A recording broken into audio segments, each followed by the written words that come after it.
Sometimes the trades that aren't the biggest splashes end up making the biggest impacts. And I think that's what we have here with Seattle trading Calle Jarnkrok over to the Calgary Flames. I think this is a sneaky good play by the Flames and a pretty savvy move by Ron Francis. And I mean, that guy needs one. He hasn't made too many savvy moves yet since his time in Seattle. And don't forget, we're sponsored by BetUS. Head over to BetUS.com. If you're a Canadian or American resident, you can go ahead and get a 125% first-time deposit bonus to bet on hockey, sports, anything you'd like. They have casino games, horse racing, but I mean, really, this is a hockey channel, so we're all about the hockey. You can even go ahead and bet on your Stanley Cup favorite. Head over to BetUS for a 125% deposit bonus. Use code HGS or the link down below. All proceeds go to support this channel. So Jarnkrok, an unrestricted free agent at the end of this year. We've already talked about it with Seattle that really they only have a handful of players that are under contract next year up front. So they had to do something with them. We've already talked about this with Seattle on this channel where we say, look, Ron Francis didn't make nearly as many deals as he should have made.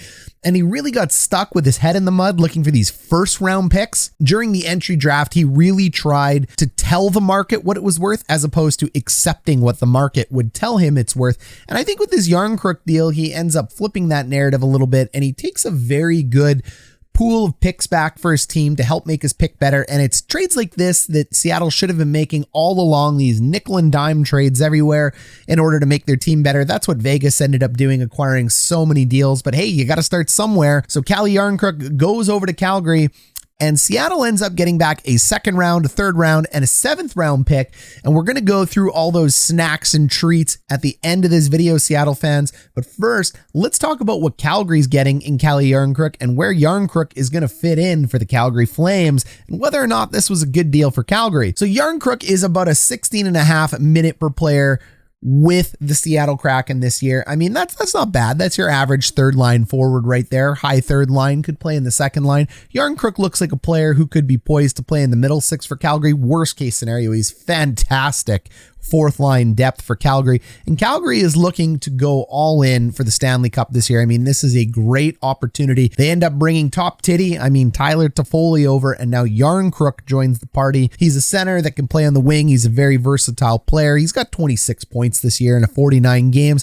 14 of those are assists, 12 of those are goals, but he's a -15 in the plus minus. But don't let that worry you. We just did a video about Ben Chiarot being traded, and we said, oh, this guy, he's not just coming from a bad team. The underlying statistics don't say he's doing that well. That is not the case with Jarnkrok. His goals above replacement, which is what we really want to look at here for forwards, is still 2.5. So even though Jarnkrok has a -15, that reflects more on the team in this instance, where in our last video, the Ben Chiarot deal, because he's a defenseman, didn't actually reflect as much on the Montreal Canadiens as it did on Chiarot. This one reflects more on Seattle than it does on Jarnkrok. So there's a difference here. So his goals above replacement is 2.5, which is pretty good considering he's -15 playing on a bad team in Seattle. And his wins above replacement is 0.4. Look, there's guys out there like Austin Matthews who are north of 20. There's a whole bunch of NHL players who are in the middle pack. And if you're wondering what wins above replacement means, it means a player who scores a 0 is an average replaceable NHL player. So negative is bad. Higher numbers are good. As high as you can get is where you want to be at for wins above replacement. I think the highest wins above replacement in the NHL is like 4.1. So 0.4 is all right. The highest GAR, like we said, or goals above replacement, gets well into the 20s, but we're all about the wins. Goals lead to wins. That's why we end up evaluating goals and wins above replacement. So all the underlying stats, my eye test, the stats that you're getting for Jarnkrok, plus the price you paid Calgary, this is a great deal. This is very, very savvy deal for Calgary and Tree Living. So I really like what ends up happening over here. He's going to fit in beautifully. Now, Seattle, your snacks and treats in the goodie bag that you end up getting, you get a second, a third, and a seventh round pick. So what does this mean? We talk on this channel and you want to subscribe and join here and stick with us, especially if you're learning the nuances of hockey and the business side of hockey and the coaching side of hockey. The second round picks produce 30 to 40% hit rates on returns for players. So that's what you're dealing with in the second round. In the first round, you're dealing 70% or higher, and the top 5 is like close to 100%. So first round picks are gold. Second round picks fall off a bit of a cliff, but they still have some value. So you're getting a 30% dart here, 40% on the up end. And I mean, just ask the Tampa Bay Lightning. You got to hit in the second, the third, and the fourth round or later in order to build dynasty teams.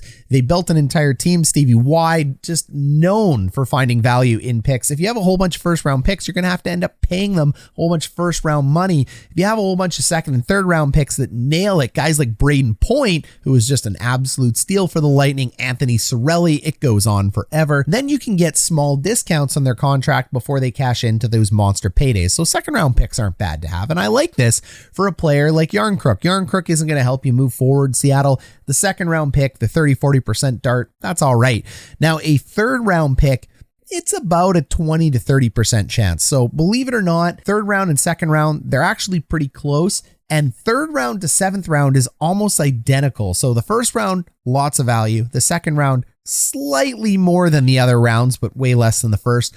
The third round to the seventh round, it's all a lottery ticket at this point.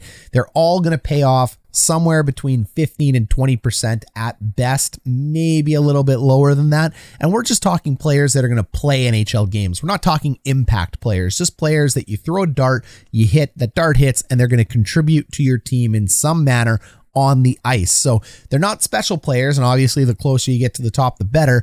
But the third round pick and the seventh round pick, these are just little sweeteners that end up getting thrown in. And there's been plenty of examples of unrestricted free agents or seventh round picks that have made it in the NHL. So the seventh round sweetener is fine. The third round pick in 2023, you got to wait a little bit longer for that. The second round pick coming this year is excellent. This is a much deeper draft year than I believe 2023 will be. But remember, on this channel, Kraken fans, I said you're 4 to 5 years away because you're actually in rebuild mode. You're not in expansion mode. If you want to know what I'm talking about at the end of this video, I'll link it for you. I had a lot of Kraken fans tell me, I don't think so. I think this is going to be quicker than you think. And nope, it's not. It's really going to be 4 to 5 years. That's just what it's going to end up taking when you're building through the draft. And that's what Francis is going to end up doing. Now, they only have 37 contracts on the books. Now they're down to 36.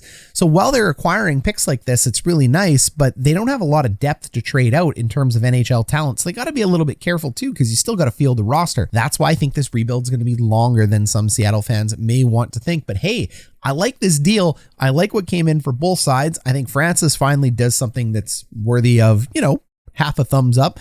The Orange Cassidy. Yeah.